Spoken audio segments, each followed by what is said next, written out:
एक बहुत सुंदर लाचारी गीत सुनाने जा रही हूँ। जब श्री राम प्रभु सेवरी के घर आते हैं, बहुत दिनों से सेवरी इंतजार में बैठी थी श्री राम प्रभु जी के लिए।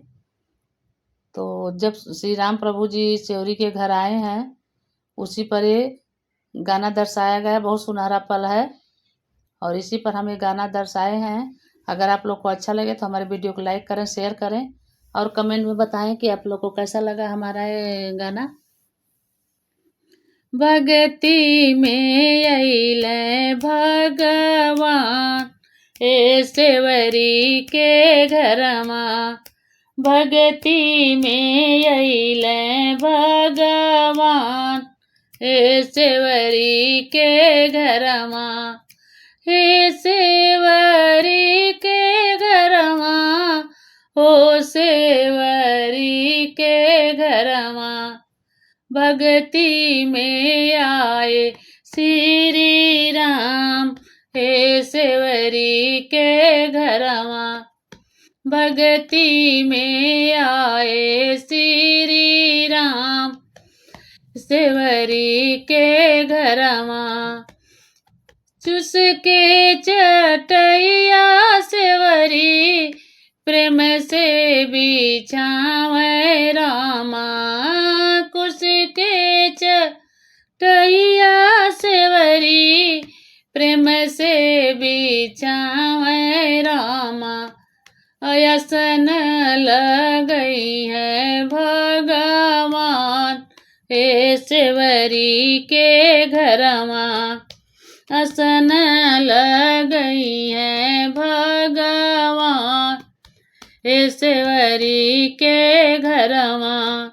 भगति में अइले भगवान हे सेवरी के घरमा। भगति में अइले भगवान हे सेवरी के घरमा। मीठी मीठी बार सेवरी बाग से लिया वेली। मीठी मीठी बार सेवरी बाग से लिया वेली।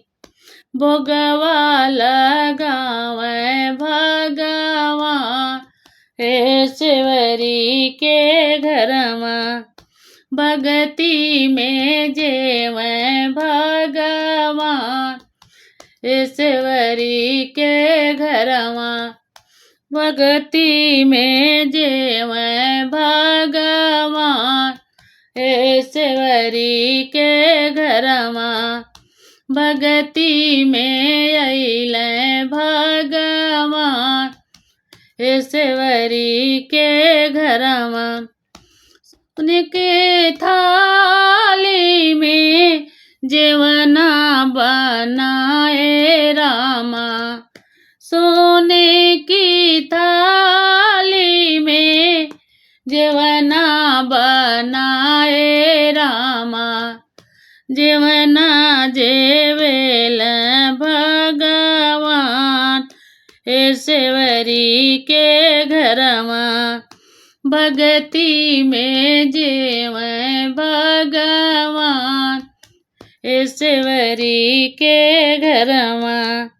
भगति में अइले भगवान हे सेवरी के घरमा। भगति में अइले भगवान हे सेवरी के घरमा।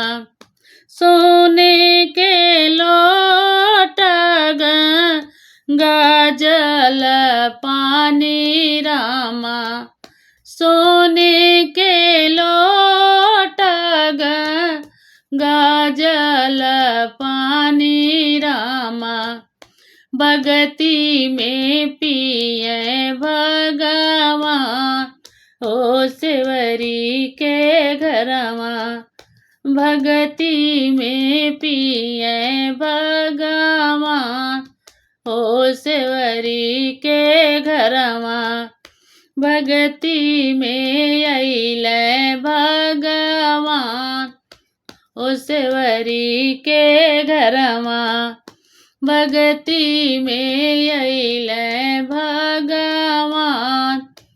ओ सेवरी के घरमा लवंग इलायची क बिड़वा बनायो रामा। लवंग इलायची क बिड़वा बनायो रामा। भगती में कुछ भगवान।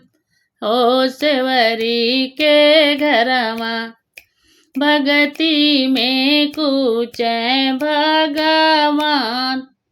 ओ सेवरी के घरमा भगती में अइले भगवान। हो सेवरी के घरमा भगती में अइले श्री राम। ओ सेवरी के घरमा भगती में अइले भगवान। ओ सेवरी के घरमा हो सेवरी के घरमा हो सो सेवक के घरमा। हो सेवरी के घरमा हो सेवक के घरमा भगती में अइले भगवान। ओ सेवरी के घरमा भगती में अइले भगवान। ओ सेवरी के घरमा बहुत दरस सेवरी खुशी न समाली रामा। बहुत दरस सेवरी खुशी न समाली रामा। होई गईल जीवन सफलवा सेवरी के घरमा। होई गईल जीवन सफलवा सेवरी के घरमा भगती में अइले भगवान। हो सेवरी के घरमा भगती में अइले भगवान। हो सेवरी के घरमा भगती में आए श्री राम। ओ सेवरी के घरमा हे सेवरी के घरमा हे अपने भक्त के घरमा। सेवरी के घरमा हे अपने भक्त के घरमा भगती में अइले भगवान।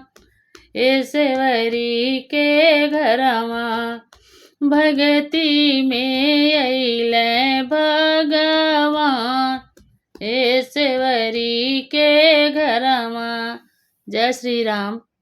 अगर हमारा ये गाना अच्छा लगे तो हमारे वीडियो में लाइक करके कमेंट करके आप लोग बताइएगा कि हमारा गाना कैसा लगा आप लोग को।